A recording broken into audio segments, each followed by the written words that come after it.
थोड़ा अध्ययन किया बौद्ध धर्म और जैन धर्म के बारे में, और इसके पहले कि हम महाजनपद और मगध साम्राज्य की तरफ बढ़ें, हम थोड़ा सा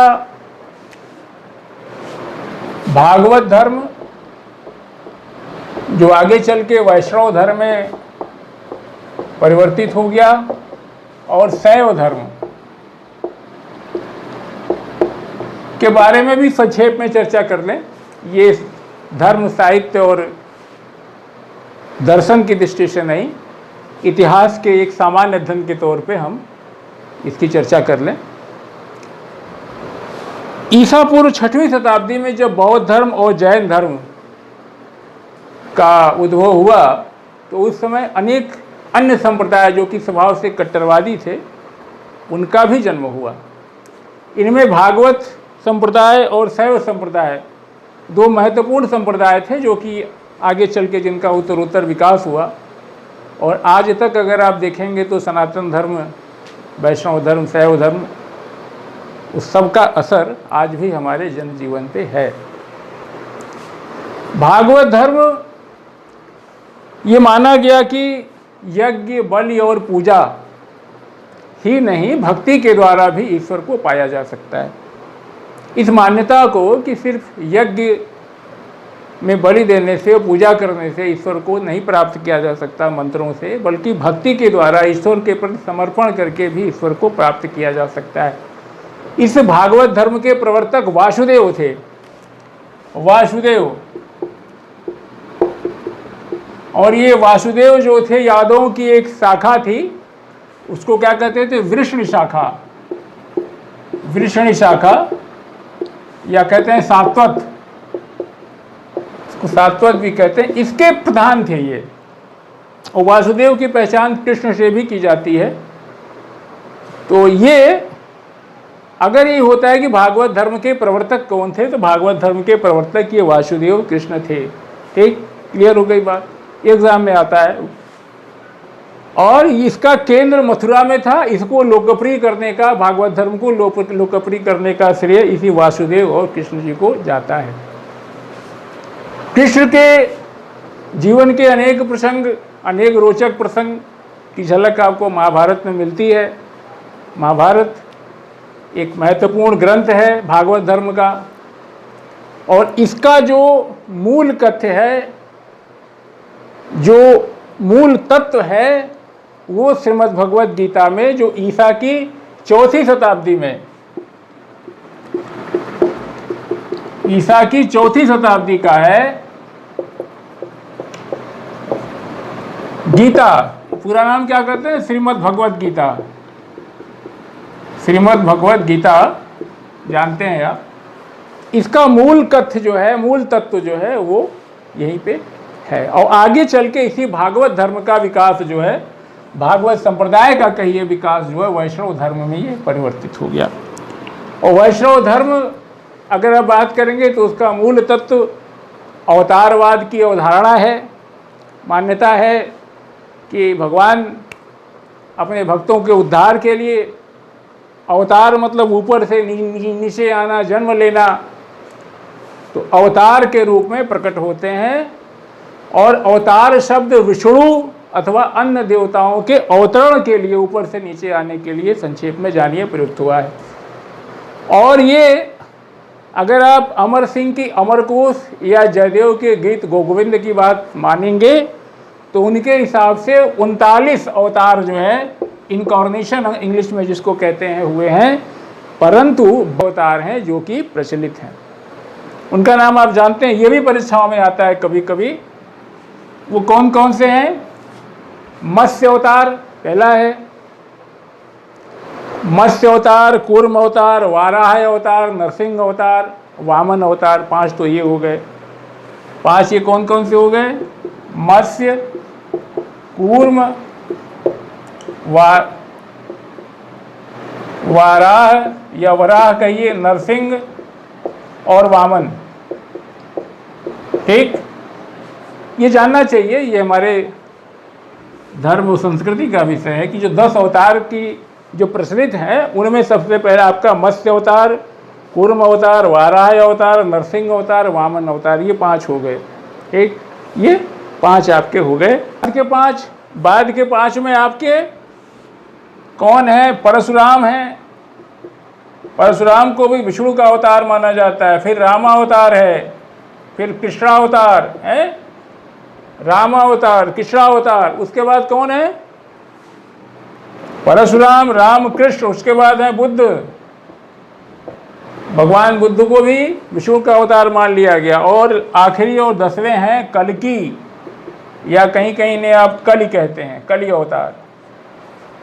क्लियर? ये जानना चाहिए। मत्स्य अवतार, कूर्म अवतार, वराह, नरसिंह और वामन 5 ये हो गए। और इधर वाले आपके 5 चीज याद रखिएगा कि अगर आप आएंगे तो लास्ट याद रखना ज़्यादा ज़रूरी है, कलि या कल्कि। इसके पहले भगवान बुद्ध आ जाएंगे। उसके पहले आप जानते हैं कृष्ण अवतार, द्वापर के कृष्ण, त्रेता के राम। और याद रखिएगा राम के पहले परशुराम राम। तो इस तरीके से आपके ये 10 बन गए, मत्स्य, कूर्म, वाराह, नरसिंह, वामन, और इधर परशुराम, राम, कृष्ण, बुद्ध और कल्कि या कल। ये 10 अवतारों की मान्यता हमारे यहाँ है। श्रीमद् भगवद गीता बताया। श्रीमद् भगवद गीता जो है महाभारत का 6वां पर्व है, जिसे हम कहते हैं भीष्म पर्व। यहीं से लिया गया है। और श्रीमद् भगवद गीता एक तरीके से ये उपनिषदों का सार है, जिस्ट ऑफ उपनिषद है। ये आपने पढ़ा ना, उपनिषद समीप बैठना, उसी उपनिषद का ये जिस्ट है, सार है। ये महाभारत के भीष्म पर्व जो 6वां पर्व है, वहाँ से लिया गया है। और गीता में कितने अध्याय हैं? 18 अध्याय हैं और 700 श्लोक हैं। ये याद रखिएगा, 18 अध्याय और 700 श्लोक हैं। और इसका जो मूल भाव है वो क्या है? निष्काम कर्म करना। निष्काम कर्म की जो उदाहरण है वही जो है इसका मूल कथ्य है। और गीता इतना, ये श्रीमद् भगवद गीता इतना महत्वपूर्ण है कि मध्यकाल में भी इस पे अनेक टीकाएं लिखी गई। शंकर इतने बड़े विद्वान हुए, शंकराचार्य ने लिखा, रामानुजाचार्य ने लिखा, मधुसूदन सरस्वती ने लिखा, महाराष्ट्र के संत ज्ञानेश्वर थे, उन्होंने लिखा। तमाम लोगों ने मध्यकाल में इस पे टीकाएं लिखी। और यही नहीं, आधुनिक काल में भारतीय राष्ट्रवाद के नीतिपरक आधार पक्ष प्रस्तुत के लिए, आधार पक्ष में तर्क प्रस्तुत करने के लिए हमारे राष्ट्रवादी नेताओं ने भी गीता पे टीका लिखी। तिलक का गीता रहस्य आप जानते होंगे, बाल गंगाधर तिलक का गीता रहस्य, या अरविंद घोष ने लिखा। क्या है? ऐसे यान गीता लिखा। स्वयं गांधी जी ने भगवद गीता लिखा। गांधी जी भगवद गीता में साथ लिए रहते थे, प्रेरित थे उससे। तो ये कहने का मतलब ये बातें हो गई मोटी मोटी। और एक बात ये भी है कि अकॉर्डिंग टू, जिसे कहते हैं cosmogony related belief in ancient India, कुल कितने इपो हुए हैं? 4 काल हुए हैं हमारे यहाँ माना जाता है। ये IS 1996 में आया था। तो 4 काल सुना होगा ना, कलयुग आ गया है, सतयुग है, सतयुग था, कलयुग है। तो ये 4 इपो हैं। पहला है आपका कृता, और दूसरा क्या है? दूसरा है आपका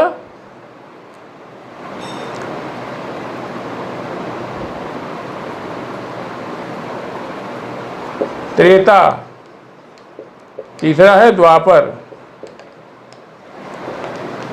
और चौथा क्या है? कलयुगा।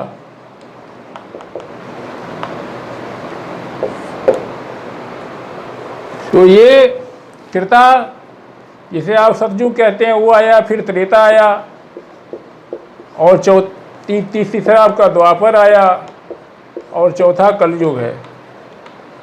तो ये क्या चल रहा है? कहते हैं ना घोर कलयुग चल रहा है। तो ये लास्ट वाला कलयुग इस समय जो चल रहा है। इसके पहले द्वापर था। द्वापर मतलब वही कृष्ण अवतार हुआ। कृष्ण के पहले राम थे, आपको याद होगा। तो आप त्रेता के राम और द्वापर के कृष्ण, और सबसे ऊपर कृता। तो ये क्रम लगाने को आता है। तो पहले कृता, फिर त्रेता, फिर द्वापर, फिर कलयुग। ये याद रखिएगा। बात आप जान गए कि इसी भागवत धर्म ही आगे चल कर के वैष्णव धर्म के रूप में जाना जाने लगा।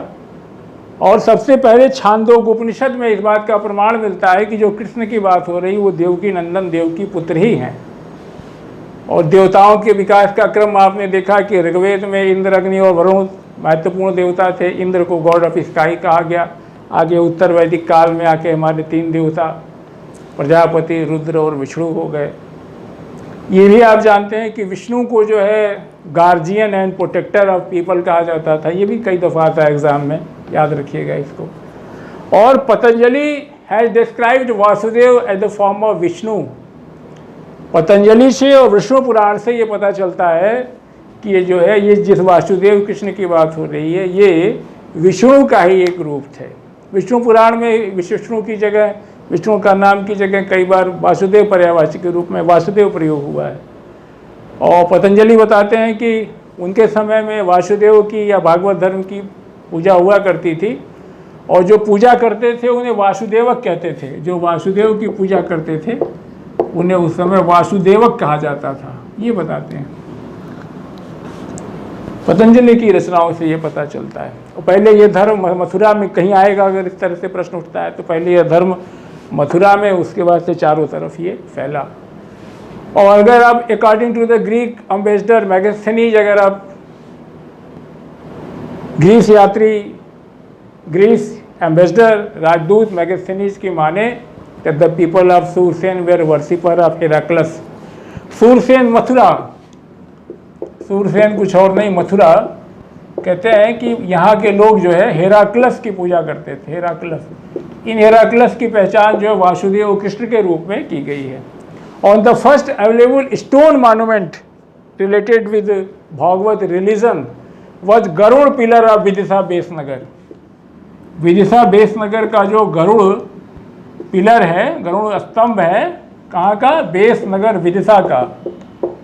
बेसनगर विदिशा का जो बेसनगर विदिशा उड़ीसा का जो गरुड़ पिलर है, वो फर्स्ट अवेलेबल स्टोन मॉन्यूमेंट है जो भागवत रिलीजन से संबद्ध है। इससे ये पता चलता है, it shows that Heliodorus Greek ambassador of Takshashila accepted Bhagavata religion, कि उस समय तक्षशिला का जो ग्रीक एम्बेसडर था, उसका नाम क्या था? हेलियोडोरस। हेलियोडोरस जानते हैं आप? हेलियोडोरस, उसने जो है भागवत धर्म स्वीकार कर लिया गया था। उसको इस पिलर इंस्क्रिप्शन में, उसके डिस्क्रिप्शन में इसको भागवत कहा गया। किसको भागवत कहा गया? इसी को, हेलियोडोरस को, जिसने कि भागवत धर्म स्वीकार कर लिया था। कहा गया ये क्या था? ये भागवत कहा गया। और वासुदेव को जो है, कृष्ण को, वासुदेव को क्या कहा गया है? इसको देवास कहा गया, गॉड ऑफ गॉड्स। वासुदेव को गॉड ऑफ गॉड्स कहा गया। इसी तरीके से आप देखेंगे तो गॉड ऑफ गॉड्स कहा गया है। और वैष्णव धर्म का सर्वोत्कर्ष होता है जाकर के गुप्त पीरियड में, गुप्त काल में। और गुप्त काल में आपको पता होगा कि भागवत धर्म वैष्णव धर्म का स्वर्ण काल है एक तरीके से। यहाँ पे वैष्णव धर्म जो है, ये वैष्णविज्म जो है, वैष्णव धर्म जो है, रिलीजन ऑफ द स्टेट हो गया। और ज़्यादातर जो उनके अधिकांश शासकों ने जो है, क्या कहते हैं उसको, परम भागवत की उपाधि धारण की। और इनका स्टेट सिंबल जो था, स्टेट सिंबल वो जो है गरुड़ था, गरुड़। तो गुप्त काल में वैष्णव धर्म को काफ़ी प्रश्रय मिला, और वैष्णव धर्म उस समय राज्य धर्म के रूप में माना जाने लगा। और जो वाहन था विष्णु जी के, वरुण को जो है उस समय स्टेट सिंबल माना गया। इसी तरीके से आप देखेंगे कि मेहरौली का स्तंभ है। मेहरौली का स्तंभ जो है, मेहरौली का स्तंभ जो है, जो चंद्रगुप्त द्वितीय से संबंधित है, चंद्रगुप्त द्वितीय से संबंधित है। उसमें ये बताया गया कि एक विष्णु का झंडा, विष्णु पताका लगाया गया था। कहाँ पे? विष्णुपाद पर्वत पे, विष्णुपाद पर्वत पे। इसी तरीके से जो भीतरी का इस इंस्क्रिप्शन है, जो भीतरी का इंस्क्रिप्शन है, वो बताता है कि समुद्रगुप्त ने जो है एक विष्णु की प्रतिमा की स्थापना कराई थी। विष्णु की प्रतिमा की स्थापना किसने कराई थी? यहां जगह नहीं, हाँ यहां लिख दो। विष्णु की प्रतिमा की स्थापना स्कंदगुप्त ने कराई थी। ये कैसे पता चलता है? ये भीतरी सैदपुर के पास जो भीतरी पिलर इंस्क्रिप्शन है उसके हिसाब से ये पता चलता है। इसी तरीके से ये कहा जाता है कि पूर्वी वेंगी के, ईस्टर्न वेंगी के जो चालुक्य रूलर थे,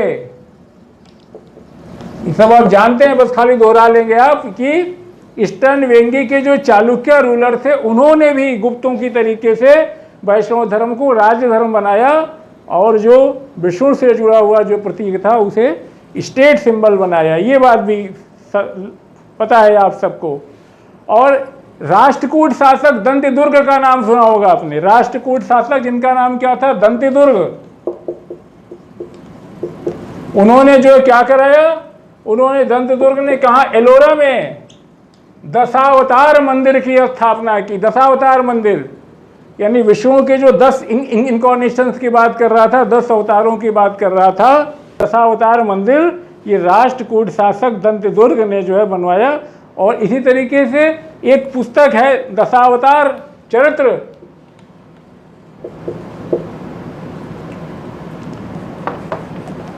ये भी याद रखिएगा, एक पुस्तक है दशावतार चरित्र। ये भी कभी कभी परीक्षा में आता है। ये क्षेमेंद्र ने लिखी है, क्षेमेंद्र की लिखी पुस्तक है दशावतार चरित्र।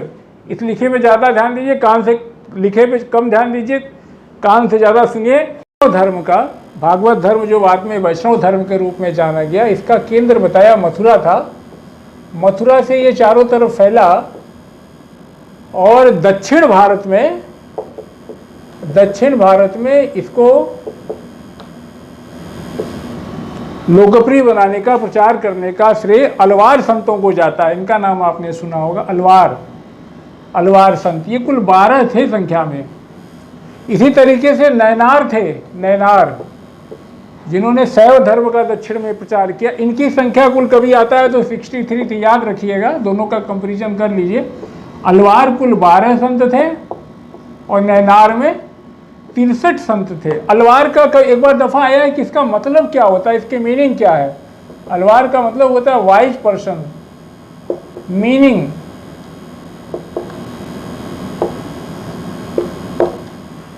अलवार की जो मीनिंग वो होती है, सब शाब्दिक अर्थ जो होता है वो होता है वाइज पर्सन, बुद्धिमान व्यक्ति, समझदार आदमी। और अगर कभी आता है कि वह कौन सा ऐसा ग्रंथ है जहाँ की ज्ञान, भक्ति और कर्म को बराबर महत्व दिया गया है, तो ये याद रखिए कि गीता है। श्रीमद् भगवत गीता में ज्ञान, भक्ति और कर्म सबको इक्वल इम्पोर्टेंस दिया गया है। शंकर का अद्वैतवाद आप जानते हैं, ब्रह्म सत्यम जगत मिथ्या, ब्रह्म ही सत्य है। इसी तरीके से विशिष्टाद्वैतवाद, इन सारे में जो भक्ति के महत्व का वर्णन किया गया है।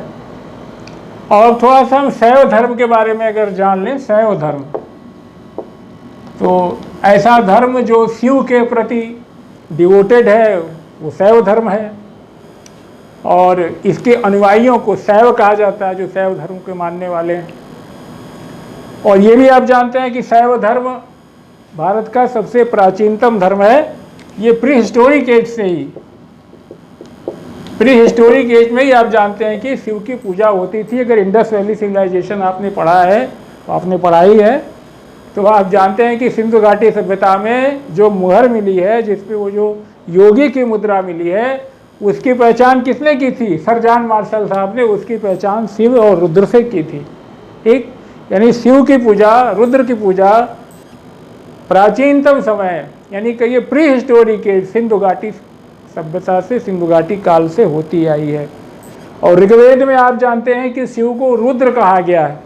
ऋग्वेद में शिव को रुद्र के रूप में जाना गया है और रुद्र को जो है गॉड ऑफ फेरोसिटी, क्रूरता का देवता कहा गया है।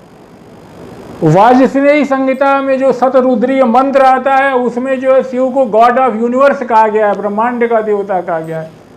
और पतंजलि अपने महाभाष्य में बताते हैं कि 2री शताब्दी ईसा पूर्व से ही जो है शिव की मूर्ति की पूजा की जाती थी। और महाभाष्य में शिव भगवान को रुद्र के नाम से, महादेव के नाम से, सर्वत्रंबक के नाम से, गिरीश आदि कई नामों से जाना जाता है। तो याद रखिएगा ये ज़रूरी। इसी तरीके से आपने देखा होगा कि कुषाण काल में उनके सिक्कों पर शिव की प्रतिमा और उनके त्रिशूल की आकृति मिलती है। और ये बताई दिया कि दक्षिण भारत में शैव धर्म के प्रचार का श्रेय नैनारों को जाता है, जिनकी संख्या 63 थी। ठीक। और कुछ अगर आप मंदिरों की बात करें शिव के, तो आप देखेंगे कि चंद्रगुप्त प्रथम का चंद्रगुप्त द्वितीय के प्रधानमंत्री थे वीरसेन। वीरसेन ने जो है उदयगिरी में, लिख दो यहाँ पे, उदयगिरी में क्या बनवाई है? शिवा केव बनवाया है, शिव की गुफा बनवाई। क्या लिखूं? शिव केव लिख दूं? हाँ, शिव की गुफा बनवाई। इसी तरीके से आप जानते हैं कि कुमारगुप्त के समय, गुप्त शासक कुमारगुप्त के समय में, लिखावट गड़बड़ हो जा रही है भाई, गुप्त शासक कुमारगुप्त के समय में क्या कहते हैं, कोह में और कहाँ, करमडंडा में जो है शिवलिंग की स्थापना की गई, शिवलिंग की स्थापना की गई। इसी तरीके से आप जानते हैं कि गुप्तों के समय में ही भूंगरा में शिव मंदिर बना है। ये सब इसलिए लिख दे रहा हूँ कि सब एग्जाम की दृष्टि से इंपॉर्टेंट। भूंगरा कहाँ है? मध्य प्रदेश में है। ठीक। भूंगरा कहाँ है? मध्य प्रदेश में। भूंगरा में शिव मंदिर। इस तरीके से पार्वती मंदिर, नचना कुठार नाम है, नचना कुठार में पार्वती मंदिर और भूंगरा का शिव मंदिर बड़ा विख्यात है, विश्वविख्यात है। भूंगरा का शिव मंदिर और नचना कुठार पार्वती जी का मंदिर। और इसी तरीके से आपको मालूम होगा चंदेल शासकों ने जो है कंदरिया महादेव है, पता है ना, कंदरिया महादेव, ये कहाँ? खजुराहो में है, मंदिर बनवाया था। इसी तरीके से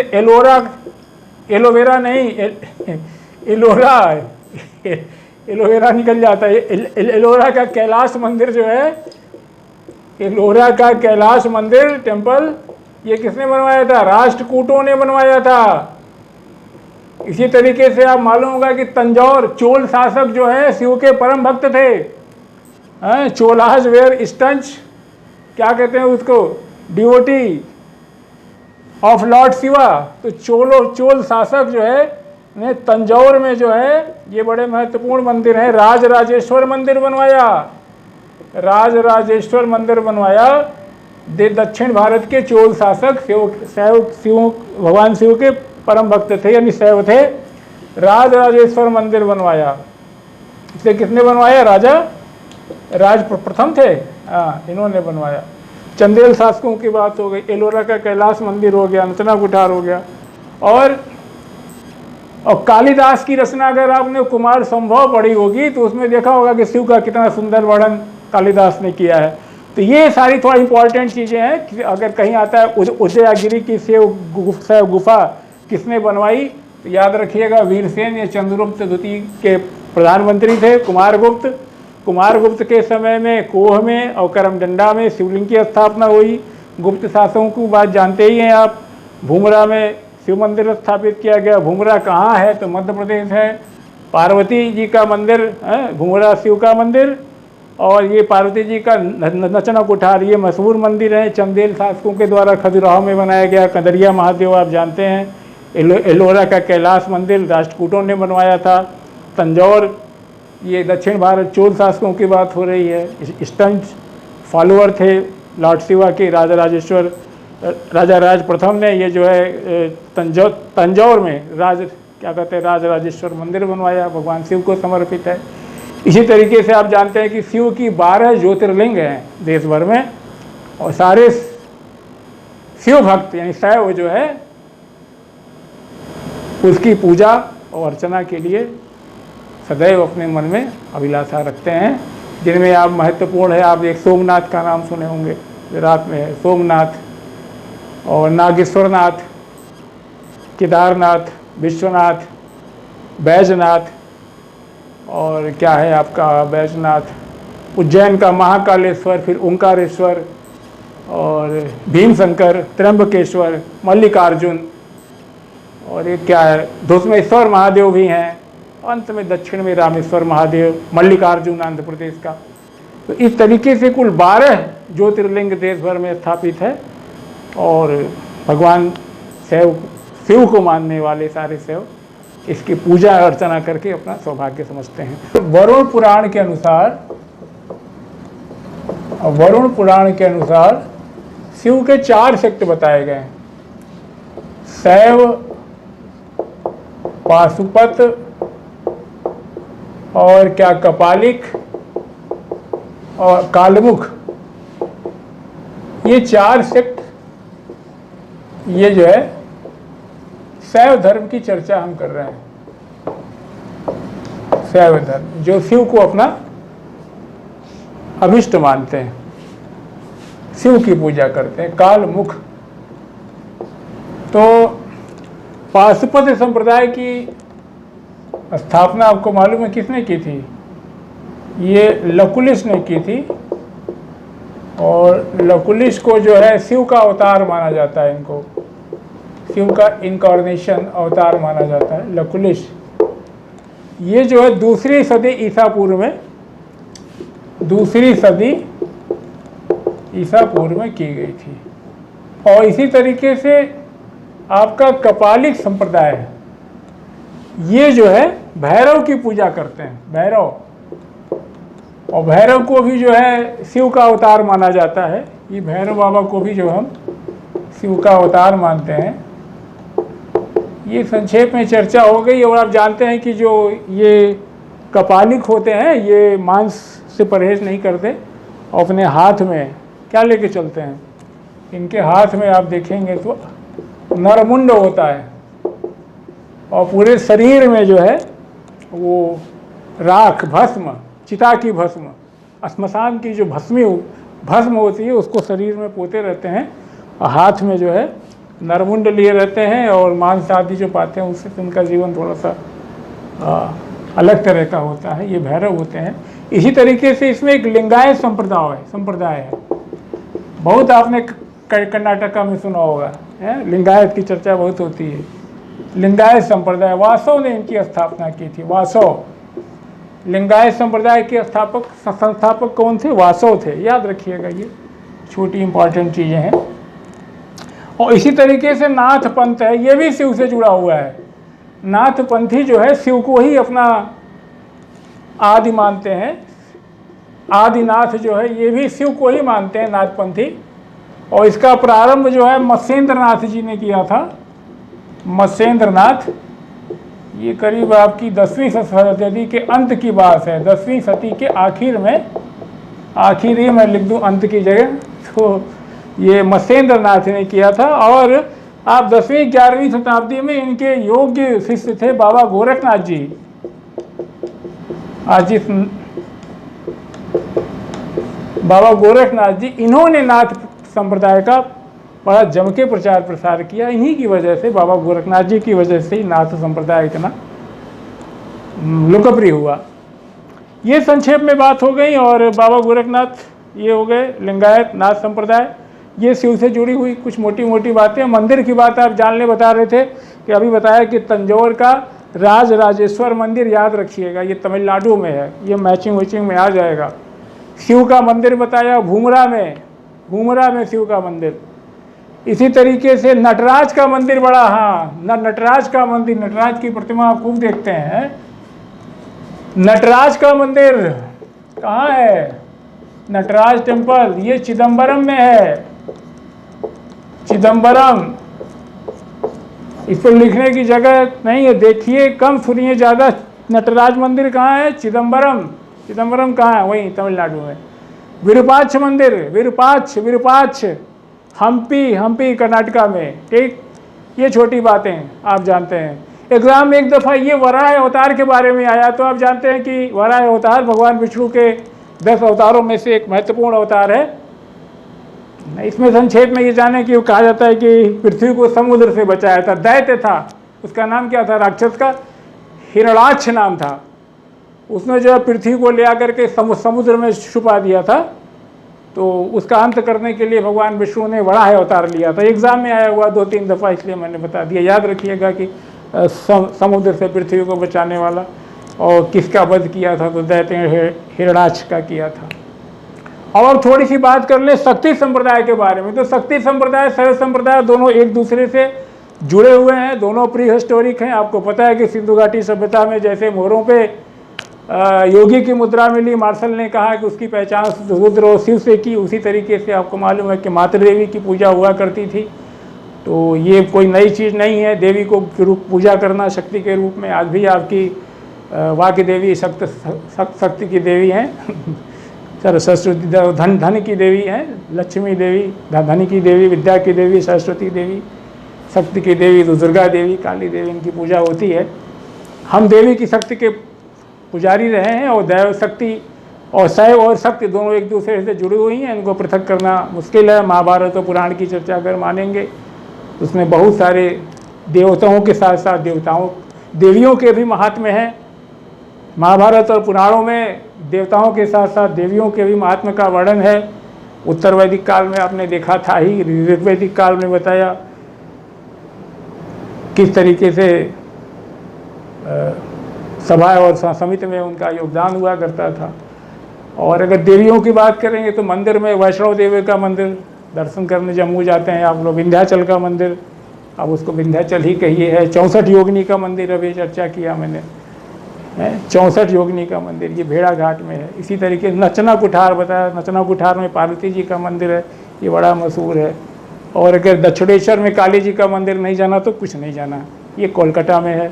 भगवान रामकृष्ण हमारे स्वामी विवेकानंद जी वहाँ से संबद्ध थे। अलवार नैनार ये भी याद रख लीजिएगा। अलवार की बात आवे तो ये वैष्णव विष्णु के पुजारी, वैष्णव धर्म भागवत धर्म की बात हो रही है। नैनार की बात आवे तो भगवान शिव शैव धर्म की बात हो रही है, शैवों की बात हो रही है। कभी आवे भगवत गीता में किस तरह की भक्ति का वर्णन है तो नवधा भक्ति का वर्णन है। साहित्य वाले तो अच्छी तरीके से जानते हैं नवधा भक्ति, 9 तरह की भक्ति। आस्तिक नास्तिक का एक बार प्रश्न आया कि आस्तिक नास्तिक में भेद का क्या आधार है, तो याद रखिएगा सीधी सी बात है, 6वीं शताब्दी ईसा पूर्व से मान्यता है कि one who believe in एथेंसिटी of Vedas is नास्तिक, वो आस्तिक है। आस्तिक वो है जिसका कि एथेंसिटी ऑफ वेदों के में मान्यता, वेदों की मान्यता में जिसका विश्वास है वो आस्तिक है। Who did not believe in एथेंसिटी of Vedas नास्तिक है। प्रस्थानत्रयी आया हुआ है, ये बड़ा महत्वपूर्ण है। प्रस्थानत्रयी कई दफ़ा एग्जाम में आया हुआ है। प्रस्थानत्रयी ये क्या है? तो ये आपका उपनिषद और भगवत गीता और ब्रह्म सूत्र, इन तीनों को मिला देंगे तो आपका क्या हो जाएगा? प्रस्थानत्रयी। मैंने घेर दिया फॉर योर काइंड इन्फॉर्मेशन, आप लिख लीजिए। प्रस्थानत्रयी, उपनिषद, ब्रह्म सूत्र और भगवत गीता, 3 इसको मिलकर के प्रस्थानत्रयी कहते हैं। एक दफ़ा और आया हुआ एक आखिरी सवाल कि रामचंद्र जी की मुलाकात हनुमान से कहाँ हुई थी? वाल्मीकि रामायण में किष्किंधा कांड में पहली बार राम की मुलाकात हनुमान जी से हुई थी, अपने परम भक्त हनुमान से। ये भी प्रश्न आपके एग्ज़ाम में आया हुआ है। तो ये किष्किंधा कांड है, राम की मुलाकात हनुमान से हुई थी। ये संक्षेप में कुछ बातें हैं, बाकी आप पढ़ते रहेंगे। बस, जय हिंद।